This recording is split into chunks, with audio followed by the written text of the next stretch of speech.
बिस्मिल्लाहिर्रहमानिर्रहीम। अस्सलामु अलैकुम। प्यारे दोस्तों, आज हम इस वीडियो में बात करेंगे एक कुत्ते की वफ़ादारी। तो आप लोग ज़रूर पूरा वीडियो में बने रहिए। हयातुल हैवान के अंदर लिखा है कि एक आदमी सफ़र के लिए निकला। रास्ते में उसने एक जगह एक खूबसूरत कुब्बा बना हुआ देखा। उसे देखकर अंदाज़ा होता था कि इसकी तामीर एक खूब खर्च किया गया है। उस कुब्बे पर लिखा हुआ था कि जो आदमी इसे कुब्बे की तामीर की वजह मालूम करना चाहे वो उस गांव में जाकर मालूम करे।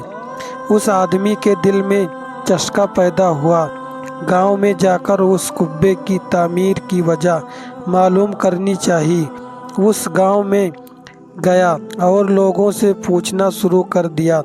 वो जिससे भी पूछता वो लाइल्मी जाहिर करता। आखिरकार उसने एक ऐसे आदमी का इल्म हुआ जिसकी उम्र 200 बरस थी। वो आदमी उनके पास गया और उससे कुब्बे के बारे में सवाल किया।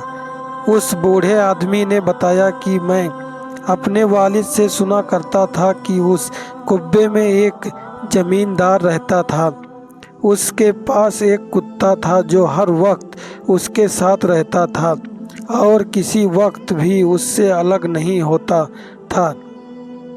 एक दिन वो जमींदार कहीं सैर करने गया और अपने कुत्ते को घर पर ही बांध गया ताकि वो उसके साथ न जा सके, और चलते वक्त अपने बावर्ची को बुलाकर हिदायत की कि मेरे लिए दूध का खाना तैयार करके रखे।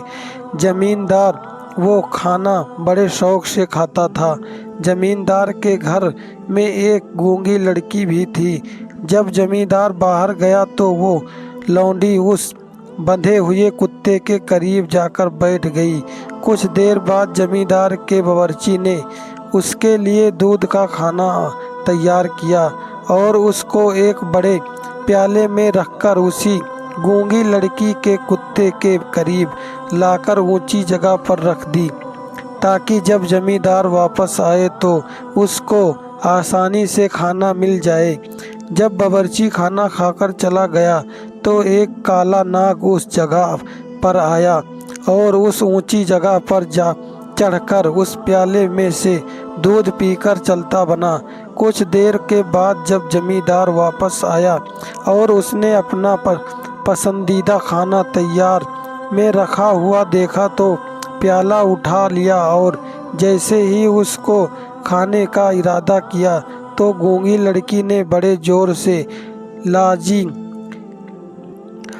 बजाई और साथ साथ जमींदार को हाथ के इशारे से भी कहा कि वो उस खाने को ना खाए, मगर जमींदार गूंगी की बात ना समझ सका और एक नज़र गूंगी को देखा, फिर प्याले की तरफ मुतवज्जा हुआ। अभी उसने खाने के लिए हाथ डाला ही था कि इतने में कुत्ता बहुत ज़ोर ज़ोर से भौंका और लगातार भौंकता रहा, यहाँ तक कि जो जोश में आकर अपनी जंजीर तोड़ने की कोशिश की। जमींदार को उन दोनों की हरकतों पर तवज्जो हुआ और वो सोचने लगा कि आखिर ये मामला क्या है। वो उठा और प्याले को रखकर कुत्ते के पास गया और उसको खोल दिया। कुत्ते ने जंजीर से आज़ादी पाते ही उस प्याले की तरफ छलांग लगाई और झटपट मारकर उस प्याले को नीचे गिरा दिया। जमींदार समझा कि कुत्ता खाने की वजह से बेताब था। उसने अपना पसंदीदा खाना गिराने पर गुस्से में आकर कुत्ते को कई चीज़ उठाकर मार दी, लेकिन कुत्ते ने अब भी प्याले में कुछ दूध बचा हुआ देखा तो उसने फौरन अपना प्याला में मुंह डाल दिया और बचा हुआ दूध पी गया। दूध कुत्ते के हलक से नीचे उतरता था कि वो ज़मीन पर गिर पड़ा और तड़पने लगा। कुछ देर बाद मर गया। जब जमींदार को ये भी बात चली तो हैरान और परेशान हो गया। आखिरकार उस दूध में क्या बात थी कि कुत्ता पीते ही मर गया। उस वक्त गूंगी ने इशारों से जमींदार को समझाया कि उस दूध में से काला नाग कुछ दूध पी गया था, जिसके जहर की वजह से कुत्ता मर चुका है और वो खुद और कुत्ते इसी वजह से तुमको पीने से रोक रहे थे। जब जमींदार को समझ में सारी बात आई गई तो उसने बावर्ची को बुलाया और उसने बावर्ची को डांटा लगाई कि उसने खाने खुला क्यों रखा था। उसके बाद जमींदार ने उस कुत्ते को दफन कर दिया, उसके ऊपर कुब्बा बना दिया। जरा सोचिए कि कुत्ते के अंदर कितनी वफादारी होती है। उसने अपने जान देकर अपने मालिक की जान बचाई। प्यारे दोस्तों, ये वीडियो अच्छी लगी हो तो लाइक और सब्सक्राइब ज़रूर करें।